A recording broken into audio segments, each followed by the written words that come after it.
Hi friends, welcome to my channel. తెలంగాణలో రానున్న 3 రోజులు అతి భారీ నుంచి అత్యంత భారీ వర్షాలు కురుస్తాయని వాతావరణ శాఖ అధికారులు తెలిపారండి.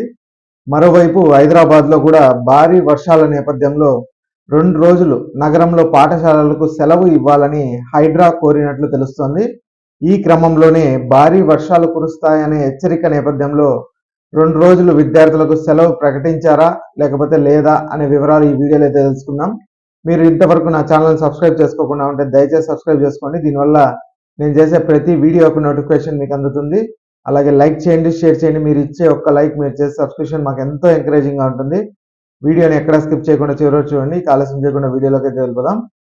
తెలంగాణకు బుధవారం నాటికి పశ్చిమ మధ్య బంగాళాఖాతానికి ఆనుకొని ఉన్న వాయువ్య బంగాళాఖాతంలో అల్పపీడన ప్రాంతం ఏర్పడే అవకాశం ఉందని వాతావరణ శాఖ పేర్కొందండి. ఈ ప్రభావంతో భారీ వర్షాలు కురుస్తాయని పేర్కొంది. అయితే బుధ గురువారాల్లో అంటే ఆగస్టు 13, 14 తేదీల్లో అతి భారీ నుంచి అత్యంత భారీ వర్షాలు కురుస్తాయని తెలిపింది. ఈ క్రమంలోనే ఆయా జిల్లాలకు రెడ్ అలర్ట్ అయితే జారీ చేసిందండి.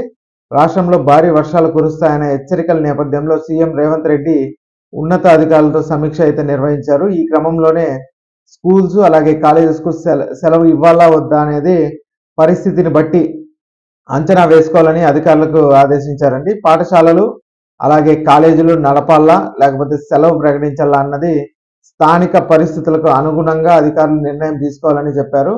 సమీక్ష అనంతరం విద్యాశాఖ మంగళవారం రాత్రి ఉత్తర్వులను అయితే జారీ చేసింది. తెలంగాణకు భారీ నుండి అతి భారీ వర్ష సూచన నేపథ్యంలో తెలంగాణ విద్యాశాఖ స్కూల్స్కు సెలవు అయితే ప్రకటించిందండి.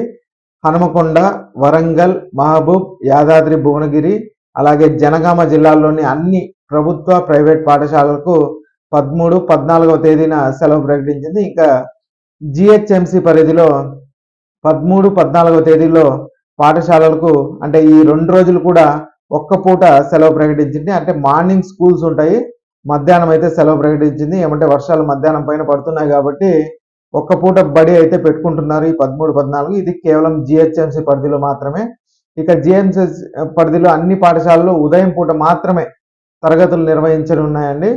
అలాగే ఐటీ ఉద్యోగులకు కూడా వర్క్ ఫ్రమ్ హోమ్ నిర్వహించుకునేలా ఆయా సంస్థలతో ఐటీ స్పెషల్ చీఫ్ సెక్రటరీ సమన్వయం చేయాలని సూచించారు. అలాగే భారీ వర్షాలు కురిసే సమయంలో ప్రజలు రోడ్ల మీదకి రాకుండా ఉండేలా అప్రమత్తం చేయాలని అధికారులను అయితే ఆదేశించారండి. ఇక ఈ వీక్లో శుక్రవారం అంటే ఆగస్టు 15 స్వాతంత్ర దినోత్సవం సందర్భంగా పబ్లిక్ హాలిడే అయితే ఉంది. ఇక మరుసటి రోజు అంటే ఆగస్టు 16వ తేదీ శ్రీకృష్ణ జన్మాష్టమి పురస్కరించుకొని సెలవు ప్రకటించారు. అనంతరం ఆగస్టు 17 వచ్చి ఆదివారం కావడంతో వరుసగా 3 రోజులు సెలవులు అయితే వచ్చినట్టయింది. ఇక ఈ 2 రోజులు కూడా సెలవులతో కలిపి మొత్తం తెలంగాణలో స్కూళ్ళు కాలేజీలకు 5 రోజులు సెలవు వచ్చే అవకాశం అయితే ఉంది అనేసి మనకు తెలుస్తుందండి. ఇక ఈ వీడియో నచ్చినట్టయితే ఒక లైక్ చేయండి, అలాగే మా ఛానల్ సబ్స్క్రైబ్ చేసుకోండి. Thanks for watching.